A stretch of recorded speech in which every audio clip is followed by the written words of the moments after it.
Hola, mi nombre es Laura Alejandra Hernández. Hola, mi nombre es Catalina León. Hola, mi nombre es Daniel Escobar y les quería dar la bienvenida a la presentación sobre historia de la neurología. Muchas gracias. Bueno, para empezar, quisiera compartir con ustedes la cita de Isaac Newton. Si he visto más allá es porque estaba sobre los hombros de gigantes. Es una cita que me parece propicia para la historia de la neurología, puesto que aunque nos gusta pensar que cada área tiene un fundador o un padre, eh, pues todas las personas que contribuyeron bastante basaron su conocimiento o lo que lograron dar al área en conocimientos de personas que les precedieron.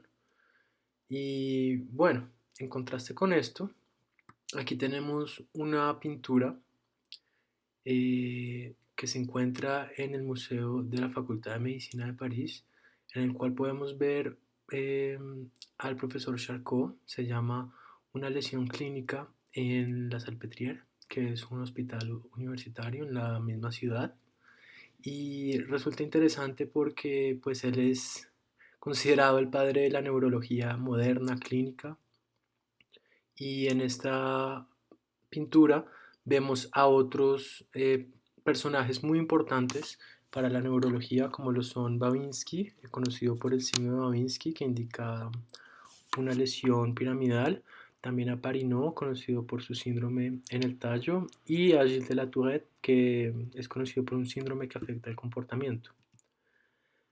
Vamos a empezar con el origen, después les voy a hablar de etimología y finalmente yo terminaré hablando de saberes ancestrales. Entonces, el origen de la neurología pues data a la Grecia antigua y de hecho un poco antes, pero bueno, nos vamos a centrar en este punto de la historia, en el cual Galeno es el primer neuroanatomista del cual se conoce, y él identifica o logra distinguir varios elementos del sistema nervioso. Muchos años después vamos a contrastar esto con la neurohistología, la cual postula la doctrina de la neurona, y es Santiago Ramón y Cajal, y junto a la ayuda de Camilo Golgi con su tinción de Golgi, quien logra identificar las neuronas como la unidad del sistema nervioso, y de hecho dibuja varios tipos de neuronas, polares, unipolares, piramidales, lo cual pues va de acuerdo con la teoría celular de Virchow, y pues revoluciona realmente la comprensión que se tenía del cerebro. Y esto les otorga el premio Nobel en 1906 de Medicina y Fisiología. Pero unos años antes, en 1882, vemos que la neurología clínica moderna se funda prácticamente, eh, gracias al profesor Jean-Martin Charcot en su escuela de Salpêtrière en París, y de hecho es el primer médico en tener el título de profesor de enfermedades del sistema nervioso. Eh, pues esto es un gran hito para la neurología, y de hecho es una escuela que mantendrá su reputación y es de renombre mundial, puesto que su investigación y descubrimiento y descripción de enfermedades neurológicas es muy extenso. En cuanto a la etimología, quisiera compartir con ustedes estas imágenes de títeres o marionetas, que en griego se llaman neurospastos. Esto los explicaré al instante. Y pues bueno, entonces el origen de la palabra o el término neurología pues viene directamente del latín moderno. En 1960, Thomas Willis, conocido por el polígono de Willis o círculo de Willis, que es el sistema de irrigación de sangre arterial del cerebro, lo introduce en una tesis en el siglo XVII que se llama Cerebri Anatomy. En esta tesis él utiliza por primera vez anatomía, y es de gran importancia que eh, esta, este término se descompone en dos: neuro, que significa nervios o sistema nervioso, y logía, que es el estudio de aquella área. Sin embargo, ¿De dónde saca el latín moderno esta raíz? Pues del griego, y viene del griego neurón, que significa tendones de la carne, en la carne o cuerda del arco.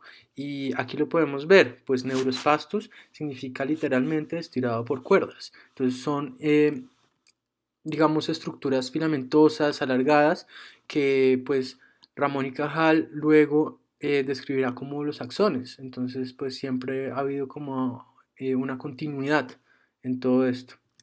Finalmente les hablaré de saberes ancestrales.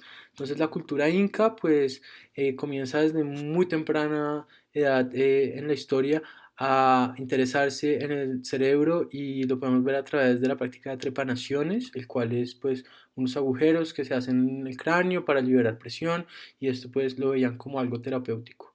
La cultura egipcia también lo vemos gracias al papiro de Edwin Smith, un comerciante británico, el cual compró pues unos artículos egipcios que datan de 1600 a.C., en el cual ya se habla de las meninges y el líquido cefalorraquídeo, las meninges siendo las capas que revisten el encéfalo, y el líquido cefalorraquídeo en el cual se baña.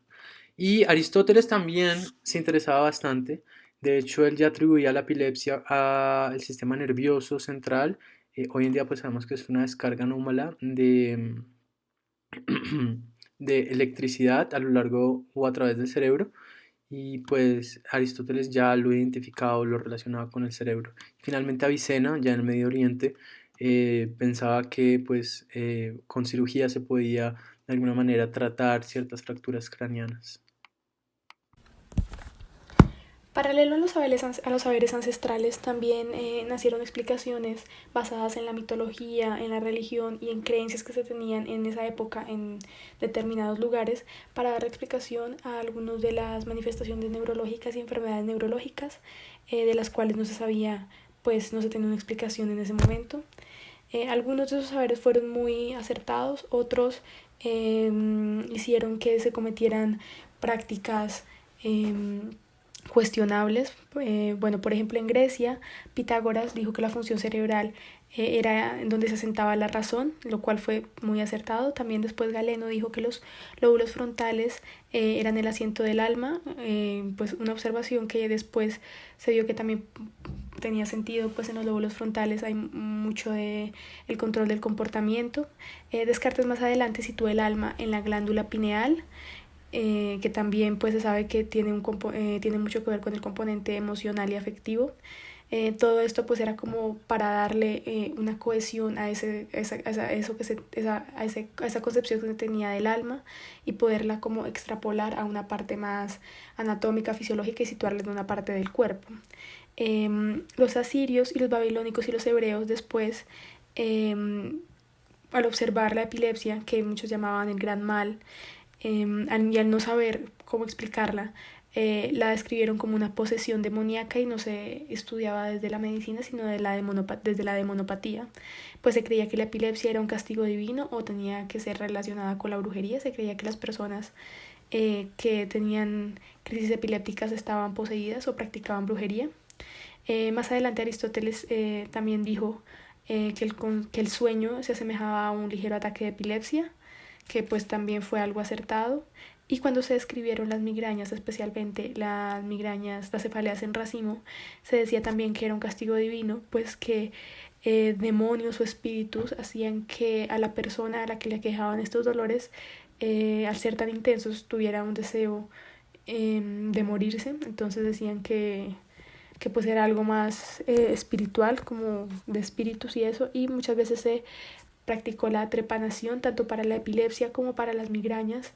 eh, Como método de tratamiento, pues lo que se decía era que se necesitaba abrir un hueco en el cráneo para que el demonio o los espíritus que habitaban ahí salieran. Como ya lo dije, una enfermedad que fue muy estigmatizada en la antigua, una enfermedad neurológica muy estigmatizada, fue la epilepsia. Pues se creía que la epilepsia se atribuía a demonios, a una posesión demoníaca, o a un castigo divino, o a brujería. Hay información muy antigua sobre la epilepsia. Por ejemplo, en los papiros de Egipto se le llamaba la enfermedad sagrada, y para tratamiento se practicaba la trepanación, precisamente para eso, para que los demonios salieran de la persona que tenía las crisis. También en el Talmud, un libro de los hebreos muy famoso, se decía que la epilepsia se le atribuía, por ejemplo, a haber practicado coito en condiciones bizarras y el matrimonio tanto entre leprosos como entre epilépticos estaba castigado. En el Código Hammurabi también hay evidencia de que existían normas de convivencia social para personas con epilepsia. Entonces, por ejemplo, tenían prohibido contraer matrimonio, no se les permitía testificar en los juzgados. Y si un comprador compraba un esclavo y este presentaba epilepsia o algún ataque epiléptico en el primer mes de esa compra, le devolvía, podía hacer la devolución del esclavo y se le devolvía toda la plata. Entonces esa era como una de las cláusulas. También, pero después también habían pensadores que sabían que esto era una cosa orgánica, una cosa más médica. Por ejemplo, Hipócrates en su libro del Corpus Hippocraticum refuta ese pensamiento supersticioso de la época y dice que simplemente le dan esa connotación porque es una enfermedad que no se ha podido explicar, pero que debe tener una base científica. Los griegos se lo atribuían a los dioses, pues decían que solo un dios podía hacer que una persona se sacudiera de esa manera, botara espuma por la boca, se levantara, se cayera, se moviera, que eso era acción de un dios. Los romanos también evitaban a los epilépticos, pues decían que esta era una enfermedad que se podía contagiar. Entonces, por ejemplo, en la imagen veíamos la trepanación, que era pues abrirle un hueco en el cráneo a la persona para que pues se creía para que los demonios salieran de esa persona. También después en el cristianismo, en evangelios como San Mateo, San Marcos y San Lucas, hay descripciones de milagros que tenían que ver con la epilepsia, donde también se creía en el cristianismo que esto era una posesión demoníaca. Y hay una parte en San Lucas que el padre lleva al hijo y le dice a Jesús que lo sane, que se mueve, que se cae, que bota espuma por la boca y él lo sana. Y más adelante en la Europa medieval, en épocas de la Inquisición, hubo un retroceso muy grande en, digamos, las observaciones que se habían hecho acerca de la epilepsia. Pues se volvió como a ese pensamiento de espíritus y de una religión muy consumada. Entonces, los tratamientos que se le hacían a las personas epilépticas eran mediante exorcismos y demás, y muchos epilépticos en esa época, por relacionar a la epilepsia con la brujería, fueron quemados vivos. Durante la Reforma Protestante, Martín Lutero también, en un tratado que se llamó el Morbus Demoniacus, dice que la presencia de las crisis epilépticas son como un signo inequívoco de brujería y de prácticas satánicas, por lo cual las personas epilépticas empezaron a ser perseguidas, torturadas, y se dice que más de 100.000 epilépticos murieron en el medioevo por esta razón. Bueno, para entrarnos en la parte de la actualidad, creemos que es importante recordar esta frase de Rita Levi Montalcini, quien menciona que dado el aumento de la expectativa de vida, la incidencia de los desórdenes neurodegenerativos ha ido en aumento y por lo tanto se debe tener mayor conocimiento del sistema nervioso y debe haber un aumento en la investigación desde niveles moleculares y comportamentales. Es notorio que en la actualidad han habido avances tecnológicos en tratamiento y diagnóstico de las enfermedades neurológicas.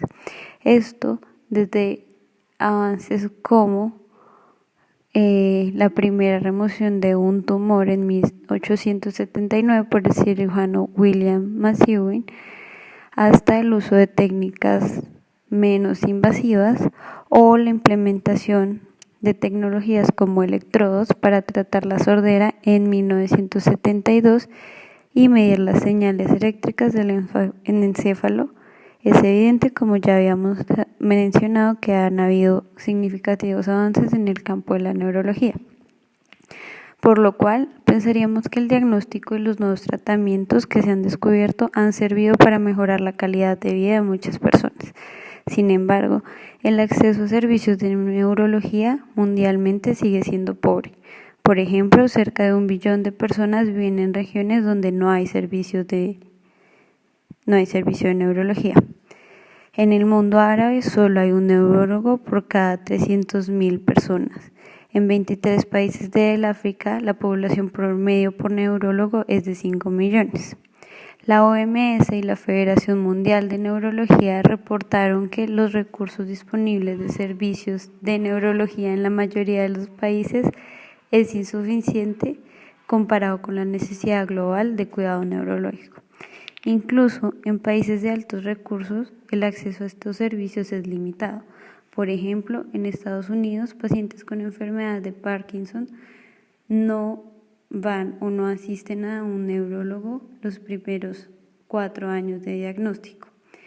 En Europa, este tiempo es de 2 años. En la siguiente imagen podemos ver la distribución mundial de los DALYs, que es una medida de carga de la enfermedad global expresado como el número de años perdidos debido a la enfermedad. Discapacidad o muerte prematura por cada 100.000 personas asociadas a enfermedades neurológicas, que confirman lo que ha sido anteriormente mencionado. Es preocupante ver que en países africanos hay alta incidencia de muerte y discapacidad por enfermedades neurológicas, e incluso en países desarrollados también podemos ver alta incidencia. Entonces, en el futuro, el uso de los recursos de telemedicina van a ser útiles para cerrar las brechas a personas que carecen de servicios de neurología.